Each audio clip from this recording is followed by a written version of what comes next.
오늘 말씀 에스겔 12장과 13장의 말씀 함께 보겠습니다. 에스겔 12장 13장의 말씀입니다.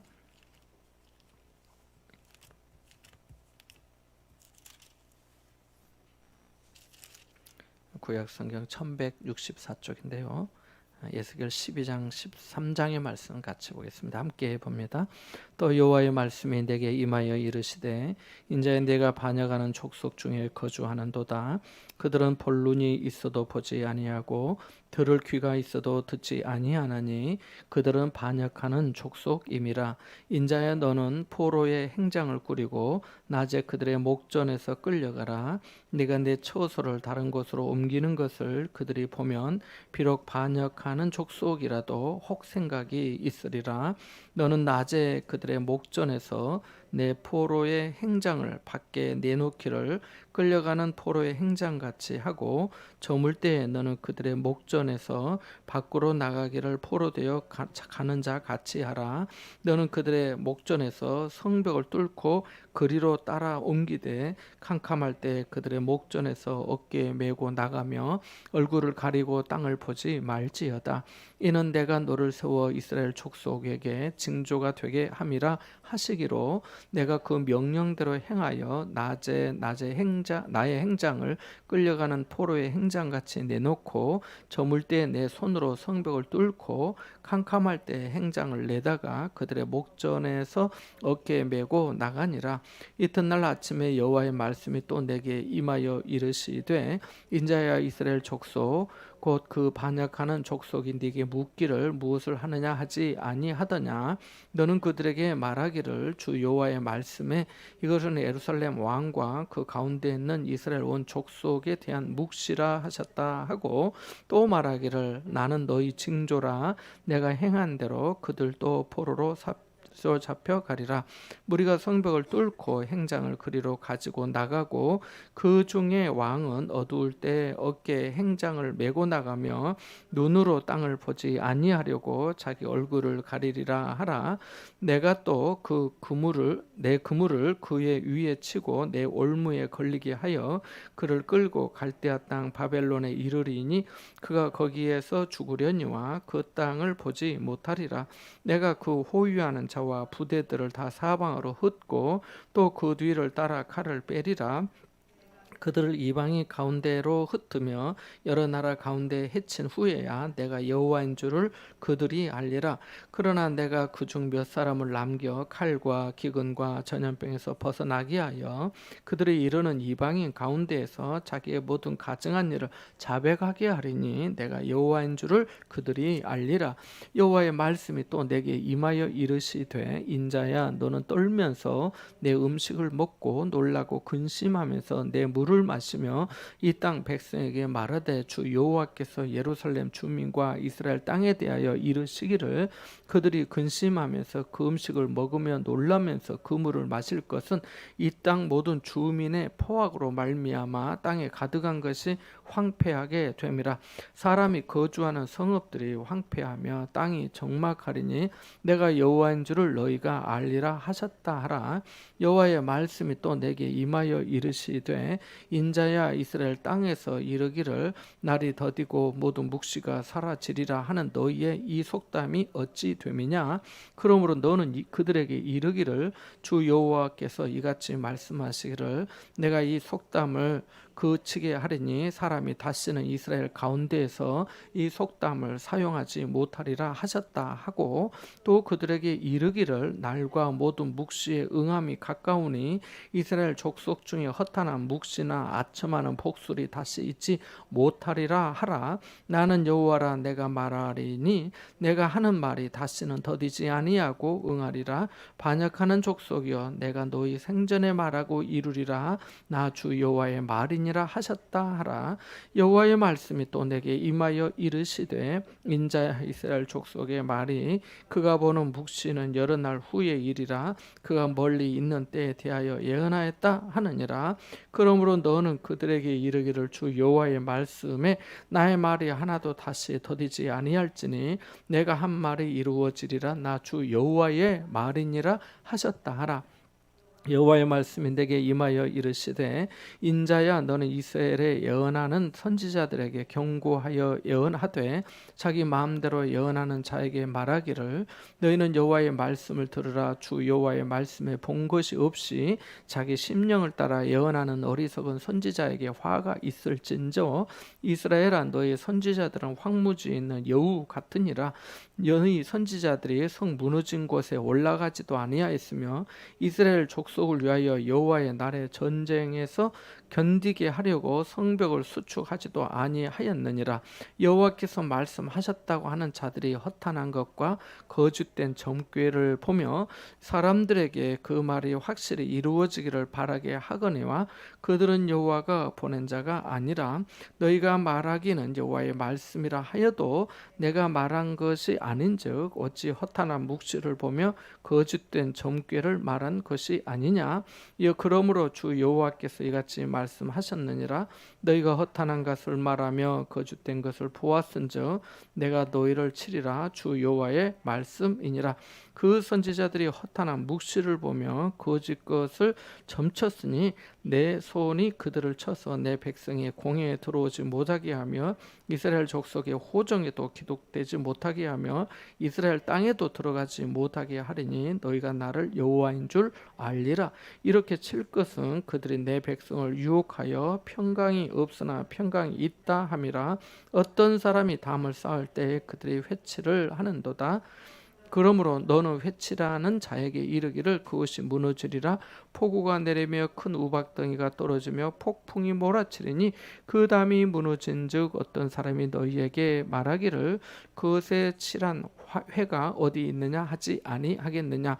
그러므로 나 주 여호와가 말하노라. 내가 분노하여 폭풍을 퍼붓고 내가 진노하여 폭우를 내리고 분노하여 큰 우박덩이로 무너뜨리리라. 회칠한 담을 내가 이렇게 허물어서 땅에 넘어뜨리고 그 기초를 드러낼 것이라.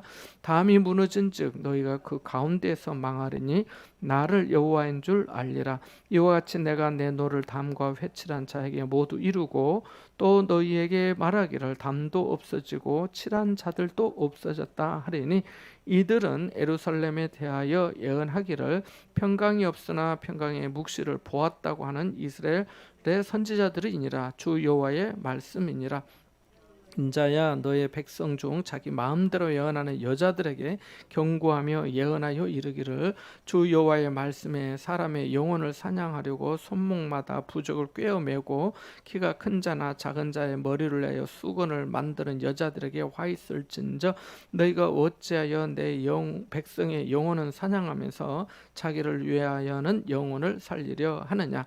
너희가 두어 움큼보리와 두어 조각 떡을 위하여 나를 내 백성 가운데서 욕되게 하여 거짓말을 고지 듣는 내 백성에게 너희가 거짓말을 지어내어 죽지 아니할 영혼을 죽이고 살지 못할 영혼을 살리는도다. 그러므로 나 주 여호와가 이같이 말하노라. 너희가 새를 사냥하듯 영혼을 사냥하는 그 부적을 내가 너희 팔에서 떼어버리고 너희가 새처럼 사냥한 그 영혼들을 놓아주며 너희 수건을 찢고 내 백성을 너희 손에서 건지고 다시는 너희 손에 사냥물이 되지 아니하게 하리니 내가 여호와인 줄을 너희가 알리라. 내가 슬프게 하지 아니한 의인의 마음을 너희가 거짓말로 근심하게 하며 너희가 또 악인의 손을 굳게 하여 그 악한 길에서 돌이켜 떠나 삶을 얻지 못하게 하였은즉 너희가 다시는 허탄한 묵시를 보지 못하고 전복도 못할지라. 내가 내 백성을 너희 손에서 건져내리니 내가 여호와인 줄을 너희가 알리라 하라. 아멘. 지난번처럼 몇 구절 좀 이렇게 표시를 또 해도 좋을 것 같습니다. 12장 2절과 3절 동그라미를 하셔도 되고 밑줄을 그으셔도 되겠습니다. 그리고 6절 12장의 6절 그리고 12장의 11절 그리고 16절 그리고 25절 12장의 25절 그리고 28절 그리고 13장의 2절 6절 8절 10절 그리고 15절 그리고 22절 그리고 13장의 18절까지 그렇게 하면 좋을 것 같습니다. 하나님께서 에스겔 선지자를 통해서 예루살렘의 심판을 말씀하시는데요.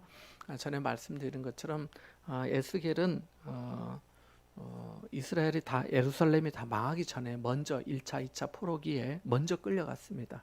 그래서 완전히 다 망하고 난 다음에 이제 3차 포로기가 되는데 바로 이제 2차 포로기에 끌려가 가지고 그 바벨론에 살면서 하나님께서 이제 말씀하신 것이죠. 그래서 이제 앞으로 심판이 이루어질 것이다라고 하는 말씀입니다. 그러니까 그 예루살렘이 망하기 전에 그 예루살렘 안에서 현재 거기 망하기 직전에 그 본국에서는 에레미야 선지자가 활동하면서 하나님의 말씀을 전하고 또 이미 뭐 한번 한 차례 끌려간 사람 그 포로 생활에 살고 있는 그 바벨론 땅에 이미 있는 사람들 그 또 그곳에서는 에스겔 선지자가 예언하고 물론 또 그곳에 나중에 나오는 그 다니엘도 이미 이제 있게 되거든요. 그래서 본국에서는 예레미야가 또 이 그 포로 생활에서는 에스겔이 하나님의 말씀을 전하고 다니엘은 선지서로 구분되긴 되지만은 다니엘은 하나님의 말씀을 이렇게 에스겔이나 예레미야처럼 계속해서 전했다기보다는 하나님께서 그 바벨론의 그 왕국 거기 나라에서 높은 지휘관으로 지도자로 우리로 치면은 뭐 영의정, 우의정, 좌의정 하는 것처럼 그렇게 하나님께서 세워 주셔서 그 땅에서 이제 같이 이제 뭐 공무원이죠. 고위 공무원. 그래서 이제 총리처럼 그런 모든 일들을 몇 대에 걸쳐서 하게 되는데 그 하나님의 사람으로 하나님의 지혜로 그렇게 감당했다라고 하는 것을 보게 되고 또 물론 다니엘을 통해서도 하나님께서 주신 메시지가 있긴 있습니다. 그렇지만은 다른 선지자들하고는 뭐 에스겔이나 예레미야 또 이사야 선지자하고는 조금은 성격이 다르다는 것을 말씀을 드립니다. 오늘 본문 말씀에 보면은 크게 이렇게 몇 덩어리로 구분해 볼 수 있는데 1절부터 7절 말씀까지 보면은 이 에스겔에게 너는 반역한 백성 중에 거한다라고 말합니다. 2절 말씀해 보니까 인자야 네가 반역하는 족속 중에 거주하는도다라고 하면서 그들은 본론이 있어도 보지 아니하고 들을 귀가 있어도 듣지 아니하니 그들은 반역하는 족속이다라고 말씀합니다. 이 말씀을 이사야 6장 5절에 있는 말씀하고 조금 비교해 보면은 조금 내용이 다릅니다. 이사야 선지자가 하나님의 전에서 이렇게 스랍들 천사들이 하나님의 거룩하신 임재하심을 경험할 때 화로다 나여 망하게 되었도다 나는 입술이 부정한 백성 중에 거주하면서 거룩하신 하나님을 배웠다라고 하면서 자기가 하나님의 심판과 그 거룩하심 앞에 심판받아서 죽게 될 것 같은 자기는 자기가 죄인인 것을 알면서 고백하면서 그가 화로다 나여 망하게 되었도다 내가 입술이 부정한 백성들 가운데 거주하는 나도 같은 사람이다 이런 고백이죠. 그렇게 했는데 여기는 그런 이사야의 어떤 자기 고백이라면은 에스겔은 하나님이 그렇게 판단하시는 거예요. 인자라고 하는 것은 사람의 아들아 에스겔아 이런 뜻하고 마찬가지인데 네가 반역하는 족속 중에 네가 거주한다. 너도 그러니까 다른 사람들하고 똑같다. 그들과 같이 그렇게 있는 것이다 라고 하면서 물론 그가 개인적으로는 그러한 것은 아니지만은 모든 어떤 이스라엘 백성들이 바로 그러한 하나님의 말씀에 대해서 본론이 있어도 보지 아니하고 들을 귀가 있어도 듣지 아니하기 때문에 그렇게 말씀하고 있는 겁니다. 그러니까 이것은 의지적인 거예요. 이제 본론이 있는데도 안 보고 들을 귀가 있는데도 일부러 안 듣는 거예요. 그게 반역인 거죠. 우리들도 표현이 좀 과격하게 들릴 수도 있겠지만 이 반역이라는 단어가 집에서도 또 가정에서도 누군가 얘기할 때 말을 해도 안 듣는 사람들 있잖아요. 고집이 얼마나 세든지 안 듣는 거죠. 그러면은 이제 어려운 거죠. 말을 해도 안 들으면은 이제 참 말하기가 이제 뭐 얘기하다가 하다 안 되면 이제 뭐 어떻게 안 듣는데 어떻게 말하겠어요. 더 말하기가 힘든 거죠. 그래서 하나님께서 이제 이 에스겔을 통해서 네가 포로로 끌려가는 것을 좀 시연을 하라고 합니다. 그런 말씀이 4절 말씀에 3절과 4절의 말씀에 나옵니다. 포로로 끌려가는 것 같이 행장을 꾸리는 것은 이제 아주 필요한 거, 필수품만 챙겨서 보따리짐 하나 들고 가는 건데 또 재미있는 것이 표현이 6절 말씀에 5절 6절 말씀에 보면은 사람들이 보는 데서 성벽을 뚫고 나가는 그런 행동을 하라고 말씀합니다. 그러니까 성벽을 뚫고 간다는 거 하는 것은 정상적으로 문으로 나가는 게 아니죠. 왜 성벽을 뚫고 나가? 왜 울타리를 부수고 나가겠어요? 왜 담을 헐고 나가겠어요? 그 이상하잖아요. 그러니까 다 그것들이 무너뜨려지고 망해졌기 때문에 그렇게 나가는 것을 예시해 주고 있는 것입니다. 그래서 네가 하는 것을 그렇게 보면은 사람들이 3절 끝부분에 보니까 내 처소를 다른 곳으로 옮기는 것을 그들이 보면 비록 반역하는 족속이라도 혹 생각이 있으리라. 보고 생각할 것이다. 네가 그렇게 이상한 행동을 하면은 사람들이 보고 생각하겠지. 하나님의 말씀을 전해줘도 생각 안 하고 보여줘도 생각하지 않지만은 네가 하는 이상한 저 사람 미쳤나 정신이 없나 하면서 보면서 네가 어찌하여 왜 그러느냐 무엇을 하느냐라고 묻지 않겠느냐 라고 하는 말씀이 그래서 9절로 이어집니다. 그래서 실제로 7절에 보면은 이제 에스겔이 그렇게 짐을 꾸려가지고 성벽을 뚫고 캄캄할 때에 행장을 내다가 그들의 목전에서 어깨에 메고 자기가 나갔다라고 말씀해주고 있습니다. 자, 재밌는 말씀은 6절 끝부분에 보면은 이는 내가 너를 세워 이스라엘 족속에게 징조가 되게 함이라고 말씀하고 또 그렇게 이것이 무엇이냐라고 묻는 사람들에 대해서 이것이 이스라엘을 향한 하나님의 묵시라고 말하라고 10절에 말씀합니다. 11절 말씀 한번 읽어보겠습니다. 11절입니다. 시작. 또 말하기를 나는 너희 징조라 내가 행한 대로 그들도 포로로 잡혀 가리라. 아멘. 그러니까 이제 에스겔이 말한 거죠. 백성들에게 내가 여러분의 징조입니다. 여러분이 앞으로 당할 일을 보여주는 겁니다. 라고 하는 거지요. 그래서 그런 말씀을 얘기합니다. 자, 그렇게 해서 다 끌려가게 될 것이라고 말씀하는데 여기에 또 이런 말씀이 나옵니다. 12절 말씀 한번 볼까요? 12절 말씀 읽어봅니다. 무리가 성벽을 뚫고 행장을 그리로 가지고 나가고 그 중에 왕은 어두울 때 어깨에 행장을 메고 나가며 눈으로 땅을 보지 아니하려고 자기 얼굴을 가리리라 하라라고 말씀합니다. 여기서 재밌는 표현은 이렇게 끌려가는데 여기 왕은 시드기야 왕을 말하는데요. 눈으로 땅을 보지 아니하려고 자기 얼굴을 가리리라. 그러니까 눈으로 땅을 보지 아니하려고 얼굴을 가릴 것이다. 이렇게 말씀합니다. 그러니까 가리고 나가는 거죠. 그래서 이 부분을 유진 피터슨의 그 메시지 성경에는 너는 얼굴을 가려 다시는 못 볼 것에 네 시선을 가지 않게 하라라고 말합니다. 그러니까 이제 끌려가는 거죠. 끌려가는데 뭐 이게 땅 보고 끌려가겠죠. 그러나 다시는 이 땅을 보지 못할 거라는 거죠. 그러니까 다시는 돌아올 소망이 없다는 거죠. 너무 절망적이고 좌절하는 거죠. 하나님의 심판이 그만큼 엄중하다는 것을 말씀해 주고 있습니다. 그러니까 왕에게 그렇게 말하라고 하는 그런 의미의 말씀입니다. 눈으로 땅을 보지 아니하려고 자기 얼굴을 가리리라 하라. 다시는 보지 못할 것이니까 그 시선을 가진 시선을 두지 말고 그렇게 갈 것이라고 말하라는 그런 뜻입니다. 또 16절 말씀에 그 중에 일부는 살아서 이방인 가운데 흩어지면서 자신들이 왜 이렇게 망하게 되었는지 그동안 자신들이 어떤 우상을 섬기면서 가증하게 행하게 되었는지를 자백하게 될 것이라고 하시는 그런 말씀입니다. 그러니까 너무나 고통스러운 자백이 되겠죠. 내가 이렇게 된 것은 이만저만 우리가 죄를 짓고 하나님 앞에 살았기 때문에 우리가 반역했기 때문에 순종하지 아니하고 거역했기 때문에 이런 일을 당한 것입니다. 라고 말을 합니다. 그래서 또 다시금 하나님께서 에스겔에게 보여주시는 징조가 있는데 보이라고 하는 징조가 있는데 18절 말씀에 보면 너는 떨면서 내 음식을 먹고 놀라고 근심하면서 내 물을 마시라 이렇게 말씀합니다.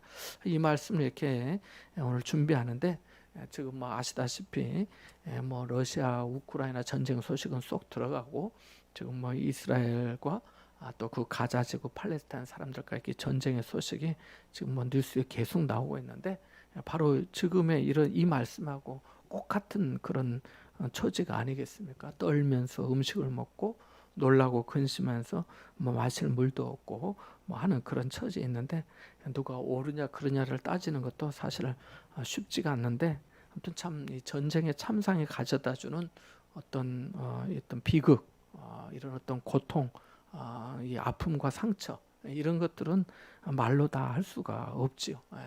어떤 사람이 예화를 들었어요. 책에다가 저기에 사람들이 있는데 이제 그 10명의 한 사람이 죽으면은 이제 둘 중에 하나인가요? 10명을 살릴 건지 한 사람을 살릴 건지. 여러분 같으면 10명을 살리겠어요? 한 사람을 살리겠어요? 둘 중 하나 선택해야 된다면 10명을 살리겠죠. 자, 여기서 이제 생각이 시작되는 거예요. 자, 10명을 살릴 건데 세상에 그 한 사람이 내 식구라면 어떡해요? 자, 10명의 사람은 내 식구가 아니에요. 근데 아까는 내가 10명의 사람을 살리고 그래도 한 명보다는 10명의 목숨이 더 크니까 10명을 살리려고 했어요. 근데 그 한 사람이 내 식구네요. 내 자식이고 내 부모고 내 형제네요. 그때도 그러하시겠어요? 그때도 그래지겠어요? 내 가족 한 사람 보다는 희생이 다 하고 나머지 10명 살리는 게 낫지. 쉽게 그래지겠어요? 어려워지겠죠. 이것이 우리 삶의 모습입니다. 우리가 제3자 입장에서는 말하기가 쉬워요. 그러나 내 가족이 되고 내 식구가 될 때는 이야기가 달라지는 거예요. 그래서 이런 어떤 고통들이 이 성경에 있는 이야기들이 오늘날에도 있다는 것을 보게 됩니다. 너무나 안타까운 일입니다. 자, 그 다음에 21절 이후에 보면은 속담과 묵시에 대한 얘기가 나오는데요. 22절 한번 읽어보겠습니다. 22절 말씀 읽어봅니다. 인자야 이스라엘 땅에서 이르기를 날이 더디고 모든 묵시가 사라지리라 하는 너희의 이 속담이 어찌 됨이냐 이렇게 말합니다. 자, 27절 한번 읽어볼까요? 같이 봅니다. 시작.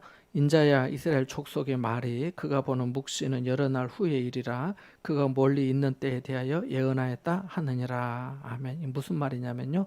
22절과 27절의 말씀을 이으면 이런 말씀입니다. 사람들이 말을 한다는 거예요. 모든 묵시가 사라지리라. 하나님께서 계시해 주신 예언의 말씀이 다 없어질 거야. 이런 속담, 이런 말이 사람들 사이에 회자되는 게 어찌 됨이냐?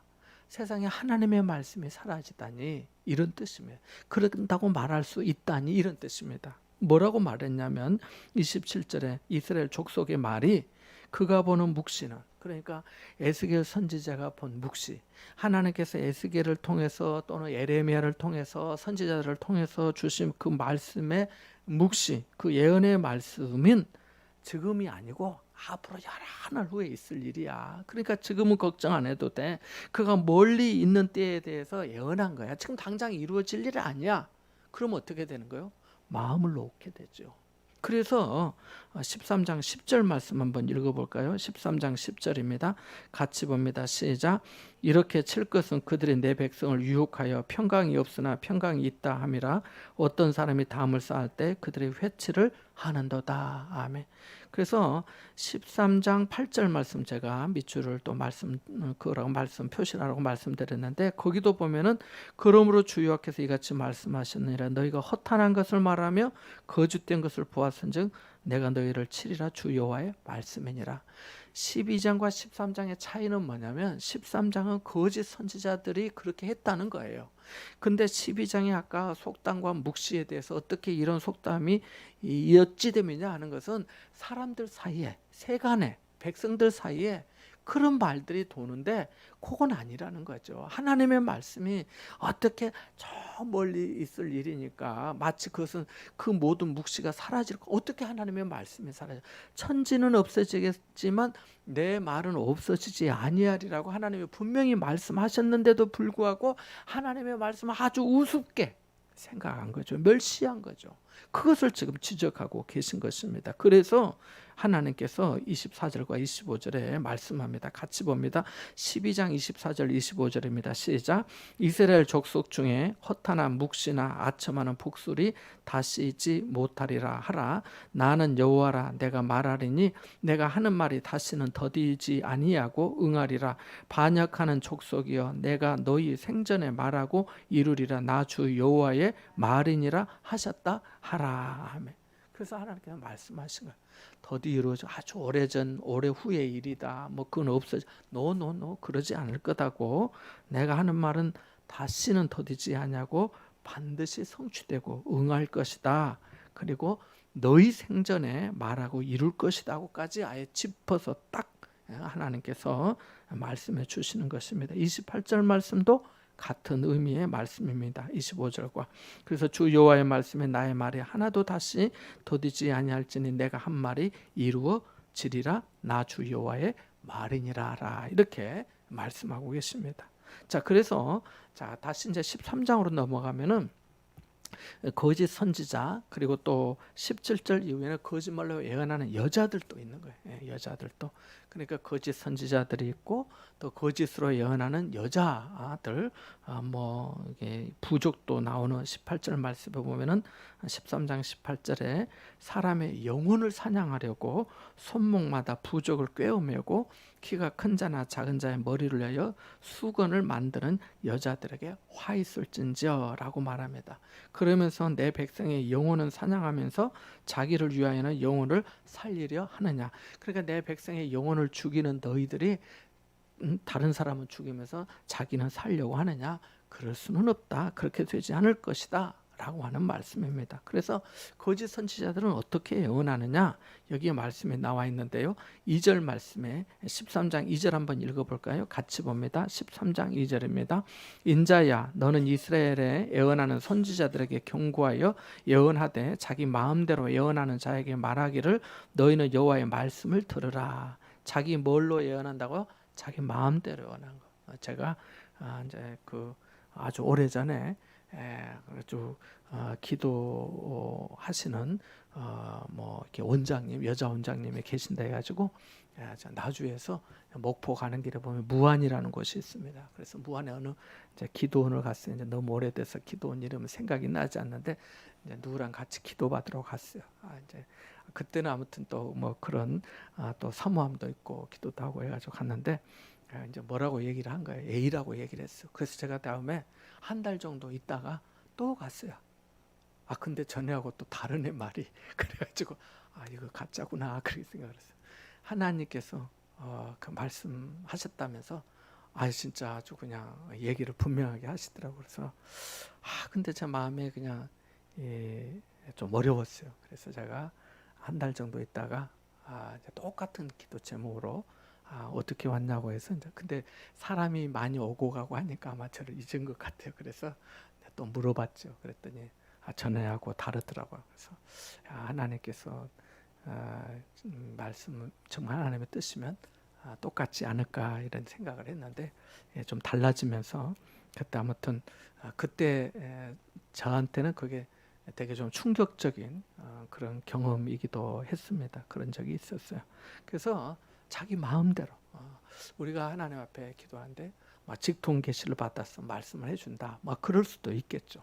내가 그걸 부정하는 건 아니지만은 그러나 매번 24시간 자기 전혀 생각을 항상 그렇게 할 수 있다. 그거는 아마 좀 쉽지가 않다 이렇게 봅니다. 자, 그 다음에 6절 말씀에도 마찬가지 6절 말씀. 자, 6절 말씀 한번 같이 봅니다. 6절 말씀 같이 봅니다. 시작. 13장 6절입니다. 여호와께서 말씀하셨다고 하는 자들이 허탄한 것과 거짓된 점괘를 보며 사람들에게 그 말이 확실히 이루어지기를 바라게 하거니와 그들은 여호와가 보낸 자가 아니라. 아멘. 우리가 미혹되는 이유 중에 하나는 바로 여기에요. 허탄한 것과 거짓된 점괘를 보면 사람들이 이제 그걸 받은 거죠. 그러나 받을 때는 받는 사람 입장에서는 그게 거짓된 점괘나 허탄한 거라고 생각하지 아니하고 받겠죠. 그러면 어떻게 되겠어요? 거기에 있는 것처럼 그 말이 확실히 이루어지기를 바라게 되는 거죠. 그러니까 헛된 소망, 흔히 말하는 희망 고문이라고 말하는 것처럼 그걸 주게 되는 거죠. 그걸 바라게 하거니와. 그걸 바라게 하거니와 그러나 그것은 하나님이 보낸 자가 아니다라고 말씀하고 계신 것입니다. 그래서 하나님께서 이들을 치리라고 8절에 말씀합니다. 그리고 13장 10절 우리 아까 읽어보았는데, 자, 이것을 어떻게 비유를 하냐면은 내 백성을 유혹하여 평강이 없으나 평강이 있다 함이라. 어떤 사람이 담을 쌌대. 담을 이렇게 쌌어요. 요즘에 보니까 기장의 아파트들 우신 네오빌도 그렇고 또 이진 캐스빌 골드도 그렇고 또 한신 아파트인가 거기도 아닌가, 여기 또 현대 아파트도 그렇고, 아무튼 이게 그 아파트를 다 이렇게 도색을 많이 했더라고요. 그러면 어떻게 되겠어요? 예를 들면 이게 30년 40년 된 아파트여도 도색하면은 어떤 아파트처럼 보이죠? 새 아파트처럼 보이죠. 바로 그거예요. 회칠이라는 것이 바로 그런 의미예요. 그러니까 지금 이 아파트나 이 에루살렘 성벽의 담이 견고하지 않고 참 그런데 지금 이스라엘 백성들의 신앙이 견고하지 않고 신실하지 아니한데 이 회칠해 놓은 거예요. 예, 페인트 칠해 놓은 거예요. 도색을 한 거예요. 그러면 아무 문제 없는 것처럼 곧 허물어지게 곧 망하게 생겼는데, 곧 이 담이 허물어지고 성벽이 무너지게 생겼는데 거기다 회칠을 하는 거야. 알 것도 없어. 껐다 없어. 그래 예수님께서 이 화 있을 진저 바리새인 서기관들에게 하신 말씀의 표현 중에 하나가 회칠한 무덤이라고 했잖아요. 무덤 안에는 이 썩은 시신이 있고 부패하고 더러운데 아주 고약한 냄새가 나는데 회를 칠해 놓은 거예요. 페인트를 해 놓은 거예요. 그 성경에서 이 회칠이라는 것은 그 페인트 칠했다, 도색했다, 이렇게 생각하시면 돼요. 그러니까 감추어지는 것이죠. 감추어지는 것. 자, 그런데 자, 이 아파트에 다 이제 도색을 해서 새 아파트처럼 보여요. 자, 근데 이게 시간이 지나면은 또 다시 그 삭고 바래지죠. 그것을 말씀하시는데 11절 이후에 이렇게 말씀하십니다. 회칠한 자가 이 거짓 선지자들이에요. 그것이 무너지리라. 폭우가 내리고 큰 우박덩이가 떨어지며 폭풍이 몰아치리니 라고 말씀합니다. 13절 말씀 한번 읽어볼까요? 13절 14절입니다. 시작. 그러므로 나 주 여호와가 말하노라. 내가 분노하여 폭풍을 퍼붓고 내가 진노하여 폭우를 내리고 분노하여 큰 우박덩이로 무너뜨리리라. 회칠한 담을 내가 이렇게 허물어서 땅에 넘어뜨리고 그 기초를 드러낼 것이라. 담이 무너진즉 너희가 그 가운데서 망하리니 나를 여호와인 줄 알리라. 그래서 15절에 보면은 회칠한 자나 담이나 모두 다 없어질 것이다고, 없어졌다 할 거라고 말씀합니다. 그러니까 이렇게 다 칠해놔도 그것은 아무 의미가 없고 결국 하나님께서 폭우나 큰 우박 덩어리로 막 부딪히고 하면 결국은 다 그게 벗어지고 실체가 드러나게 된다라고 하는 그런 말씀입니다. 그래서 17절 이후의 말씀도 거짓 여자 선지자들, 거짓말로 예언하는 여자들도 심판을 받을 것이라고 말씀합니다. 그래서 그러한 내용의 말씀을 해주고 있습니다. 그래서 20절, 13장 20절 말씀에 보면은 너희가 새를 사냥하듯 영혼들을 사냥하는 그 부적을 내가 너희 팔에서 떼어버리고 너희가 새처럼 사냥하는 그 영혼들을 놓아줄 것이다 라고 말씀하고 계십니다. 그래서 이 거짓 선지자들을 13장 4절에 보면은 항무주에 있는 여우 같다고 아주 그렇게 신랄하게 비판하기도 합니다. 자, 13장 22절 한번 읽어보겠습니다. 중요한 말씀인데요. 같이 봅니다. 시작. 내가 슬프게 하지 아니한 의인의 마음을 너희가 거짓말로 근심하게 하며 너희가 또 악인의 손을 굳게 하여 그 악한 길에서 돌이켜 떠나 삶을 얻지 못하게 하였은즉. 그러니까 의인의 마음을 너희가 거짓말로 근심하겠다라고 하는 말씀입니다. 의인들은 아는데 이런 일이 생기면 안 되는데 하면서 근심하게 했다는 거죠. 그래서 어떤 이들은 유혹을 당하고 미혹된 이들도 있지만 어떤 이들은 이런 어떤 거짓 선지자의 어떤 예언이나 또 거짓말로 예언하는 어떤 여자들 점괘나 복술이나 이렇게 하는 것들도 아주 악한 일이라는 거죠. 제가 참 안타까운 것 중에 하나는 진짜 어쩌다가, 거의 그런 일이 없는데 어쩌다가 신앙생활 하면서도 뭐 어디 가서 뭘 보고 오고 또 알아보고 오고 올해는 수가 안 좋대요. 뭐 이런 얘기 하시는 분들인데 그런 거 아닙니다. 또 어떤 분들은 교회 다니면서 뭐 이렇게 장례나 해서 또 49제 뭐 한다고 또 뭐 이런 분들도 있는데 이제 뭐 가족들이 자기 혼자 믿으면서 가족이 하면은 뭐 어쩔 수는 없지만은 자기가 그런 일을 주도해 가지고 그렇게 해서는 아니 된다는 것을 분명히 말씀을 드립니다. 오늘 본문에서 몇 가지 교훈을 잠깐 정리하고 맞추고자 합니다. 첫 번째는 보고 들으면서 생각할 줄 알아야 되겠다는 겁니다. 12장 2절과 3절에 말씀했잖아요. 혹 그들이 비록 반역하는 백성이라고 할지라도 족속이라도 혹 생각이 있으리라. 그러니까 생각하고 살아야 된다고 하잖아요. 바로 생각할 줄 알아야 된다는 겁니다. 마태복음 13장 14절에도 보면은 예수님께서 이사야 선지자의 말씀을 인용하시면서 그들이 듣기는 들어도 깨닫지 못할 것이요 보기는 보아도 알지 못하리라 이렇게 말씀합니다. 그러니까 듣고 보면서 깨닫는 사람이 있는가 하면 그렇지 못한 사람도 있더라는 거죠. 우리는 잘 듣고 잘 깨달아서 복음에 합당한 삶을 살아야겠습니다. 두 번째는 12장 6절과 11절의 말씀인데요. 하나님이 우리를 세상의 징조로 삼으셨다는 거예요. 여기 말씀에 12장 6절 말씀 하반절에 보니까 너를 세워 이스라엘 족속에게 징조가 되게 함이라고 말씀하고 11절에도 나는 너희 징조라 이렇게 에스겔이 백성들에게 하는 말이 나옵니다. 그러니까 하나님께서 우리도 마찬가지죠. 너희는 세상의 빛이다 소금이다 하신 말씀도 마찬가지고 13장 요한복음 13장 35절에 보면 너희가 서로 사랑하면 이로써 모든 사람이 너희가 내 제자인 줄 알리라. 예수 믿는 사람들이 교회 다니는 사람들이 서로 돌아보고 위로하고 사랑하구나. 이것이 그리스도의 공동체이구나 교회구나 하는 세상에 대한 증조가 되는 거예요. 증거가 되는 거죠. 증거가 되는 거예요. 그래서 에스겔이 그 시대의 징조가 되었던 것처럼 오늘날 우리도 마찬가지죠. 사람들이 교회를 무엇으로 알겠습니까? 뭐 하나님을 알겠습니까? 뭐 교회를 성경을 찾아간 내가 오늘 교회에 대해서 궁금하니까 성경책 내가 오늘 에스겔서를 좀 마태복음 읽어봐야 되겠다 하는 사람이 어디 있겠습니까? 뭐 있을 수도 있겠지만 거의 없죠. 다 누구를 보고 하는 거예요? 우리를 보고 하는 거죠. 우리 직장에 교회 다니는 사람이 있는데 내가 아는 사람 중에 예수 믿는 사람이 있는데 그 사람 그렇더라. 그렇게 하는 거 아니겠어요? 그 징조가 되는 거죠. 표지가 되는 거지요. 그래서 우리에게 달려있는 거죠.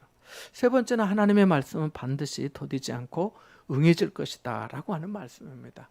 12장 25절과 28절에 아까 읽어보았던 것처럼 사람들은 그 모든 묵시가 사라질 것이다. 그것은 먼 미래의 일이다.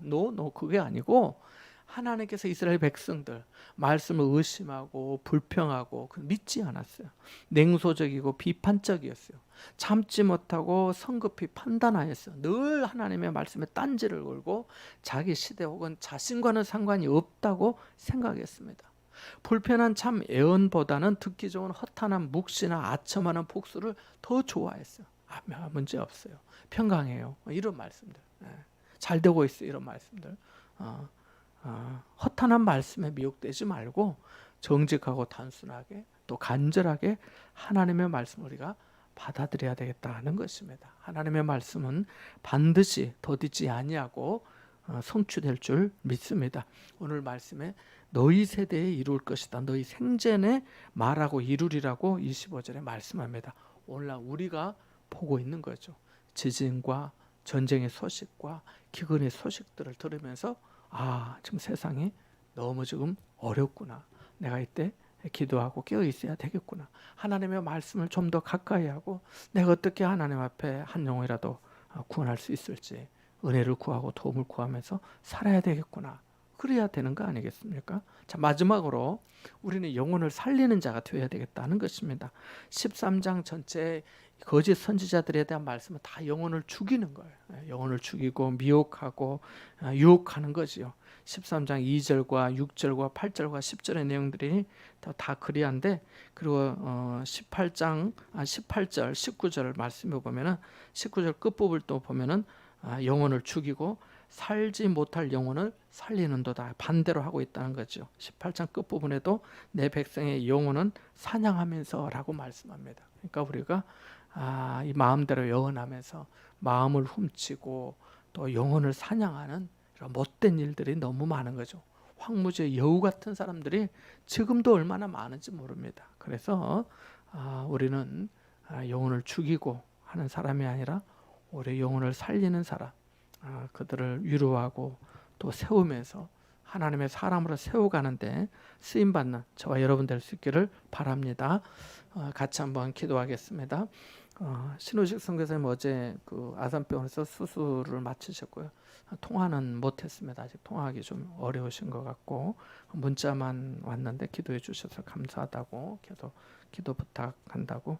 이 혹 크기가 5.5cm래요. 5.5cm면은 한 이만큼 될 것 같아요. 너무 좀 커서 좀 많이 염려가 되는데요. 기도해 주시기 바라고요.